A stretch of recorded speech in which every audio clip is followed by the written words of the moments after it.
আসসালামু আলাইকুম রহমতুল্লাহি ওয়া বারাকাতুহু। চোর ধরুন, চোরকে শাস্তা করুন। চুরির মাল ফেরত পেতে কী কী আমল করবেন, আজকে সম্পূর্ণ কিছু আপনাদেরকে বলে দেওয়ার চেষ্টা করবো ইনশাআল্লাহ। আল্লাহ পাক রব্বুল আলামিন পবিত্র কালামুল্লাহ শরীফের মধ্যে ৬,৬৬৬ খানা আয়াত নাজিল করে দিয়েছেন।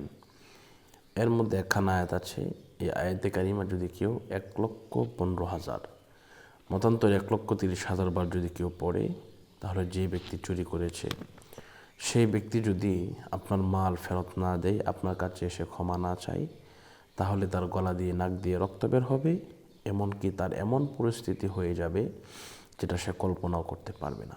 তো আসুন আমরা এই আমলটি কীভাবে করব সেটা জেনে নেই। যদি আপনাদের সময় থাকে, ফ্যামিলিতে লোক বেশি থাকে, আপনারাও করতে পারেন, অথবা ইনশাল্লাহ আমাদেরকে বললে আমরাও করে দেওয়ার চেষ্টা করব। তো প্রথমে আসুন আমরা এই আমলটি আমরা কীভাবে করব সেটা আগে জেনে নেই। প্রথমত হচ্ছে আপনাকে যে কাজটা করতে হবে, আপনাকে প্রথমে অজু করতে হবে। অজু করার পরে যে জায়গার মধ্যে আপনি বসে এই আমলটি করবেন, এই জায়গাটা পবিত্র থাকতে হবে। এটা একা করা যায় না, ফ্যামিলির বেশি লোক থাকলে করা যায়। আমরা ১০০ ছাত্র দিয়ে করালেও এটা ২.৫ থেকে ৩ ঘন্টা সময় লাগে। অর্থাৎ লা ইলাহা ইল্লা আনতা সুবহানাকা ইন্নী কুনতু মিনাজ জালিমিন এটা পড়তে হবে ১,৩০,০০০ বার। তো এটা আপনি শুধু ৩০,০০০ বার পড়লেই হবে না ১,০০,০০০, এটা আপনার প্রতি ১০০ বার পরপর আপনাকে পড়তে হবে। ফাস্তাজাবনা লাহু ওয়া নাজ্জায়নাহু মিনাল গাম্মি ওয়া কাযালিকা নুনজিল মুমিনিন। তো আসুন আমরা প্রথম থেকে শুরু করি, যেমন আমলটা কীভাবে করব।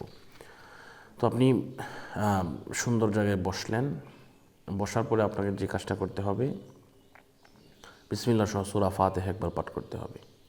সূরা ইখলাস বিসমিল্লাহ সহ ৩ বার কয়েকবার দুরূদ শরীফ পাঠ করার পরে আপনি পড়বেন। পড়ার পরে ইনশাআল্লাহ আপনি আবারও দুরূদ শরীফ পড়বেন, দুরূদ শরীফ পড়ে আপনি দোয়া করবেন। তো এরপরে ৩ দিন থেকে ১ সপ্তাহের ভিতরে ইনশাআল্লাহ যে ব্যক্তি চুরি করেছে সেই ব্যক্তির চোর অবশ্যই মাল ফেরত দিতে বাধ্য হবে। আপনার মালয়েশিয়ার এক ভাই, ওনার টাকা চুরি হয়ে গেছিল ১৩ লক্ষ টাকা। তো আলহামদুলিল্লাহ আমাদের মাধ্যমে উনি পড়িয়েছেন, আল্লাহর কসম উনি ফেরত পেয়েছেন। তো এটা আসলে আমরা হচ্ছে ওসিলা দেওয়ার মালিক আল্লাহ।